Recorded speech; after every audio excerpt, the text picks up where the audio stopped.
Hello everyone. I'm excited about today's video. I'm a little bit nervous because I'm going to talk about something that is personal and that can be emotional. On my video number 2, I talked a little bit about having buddies, and I've gotten a lot of questions and comments about that, and so I wanted to talk a little bit more about that. First of all, when I set up my classroom with their buddy, they stay with their buddy for the whole semester. So this is in college. If I were teaching elementary school, I would probably have them stay with their buddy until Christmas break and then do new buddies in January. Another thing to think about, you may or may not want to have a girl buddy and a boy have a boy buddy. That's totally up to you and what you feel would be best for your class. But buddies are one of the best ways to build classroom community, and I love having buddies. I have taught at Utah Valley University now for 7 years. I'm starting my 8th year in August. And every semester I have the conversation with my students about suicide and about teenage suicide and how kids younger and younger are feeling more stressed and feeling more anxious. And what can we as elementary school teachers do? Like, what can we do better in our classrooms, or how can we influence the kids in the 6 hours that we have them? That is where I came up with the idea of buddies, and it actually came about because one of my students committed suicide. I had taught this student for 2 full semesters, and at our university, the students are in a cohort. So they're with the same group of students for all 3 semesters before they student teach. So I had taught her for 2 semesters, and it was the end of the semester, last day of class.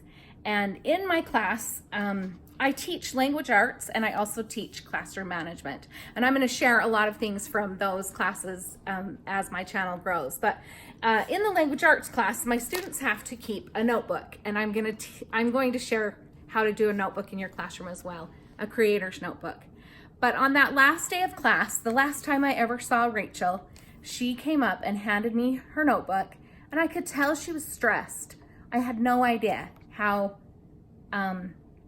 scary or how fragile her mental state was. And I remember telling her, it's like eating an elephant, just take it one bite at a time. All you have is right now, just do what you can do right now. She was stressed about some finals and other things.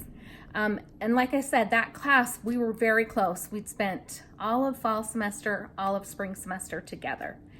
And Rachel handed me her notebook and she left. And on Monday morning, my department chair called me into his office and told me that she had taken her life the day before. And it still pains me. It hurts me. I know that many of you have dealt with suicide, and you immediately think, oh my gosh, what could I have done different? What could I have said? How could I have helped? All of those horrible feelings. My first thought was, oh my gosh, I have her notebook. I have her notebook. I have her thoughts and feelings from the last 4 months sitting in my office. So of course, I kind of composed myself, ran in there, read her notebook, cried and cried and cried. And the next week, that very day actually, I met with my students who had been part of Rachel's group, and we talked and cried and talked and cried and talked more about how can we make a difference with our elementary kids so that this doesn't happen. In her notebook, she didn't have anything revealing, but they were her last words, and I gave it to her mom at the funeral, and it was very touching. It was a wonderful thing to be able to give to her mom, but it would have been much better if it never would have happened. One thing I wanted to share though, that next week as a class, I canceled assignments. I really focused on the emotional needs of the class and how I told them over and over again, I love you, I love you, I love you. And being loving and kind is so much more important than writing a paper. For our final, instead of having our final, everybody shared a thought or a quote or a video or something about Rachel and about her life. And it was a beautiful tribute to her. I also glued those in her notebook and gave them to her mom. But mental health is a real thing. And it's something that I am learning more and more about, but it's something that I am always concerned about as far as my students go. So I would appreciate any comments, any thoughts about how you make sure your students feel loved. I wanted to share a book. This book is called Tough Boris. It's by Mem Fox, who is one of my favorite authors.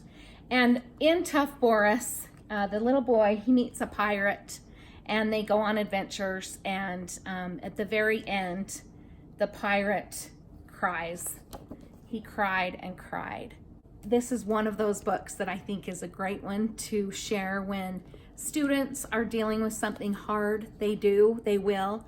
This is a good book to reference. So if you have any tips or ideas about suicide, about emotional health, about mental health, things that you do in your classroom to ensure that your students feel loved and appreciated, please comment down below and let's have a conversation. And one last thing today, I am going to do a giveaway.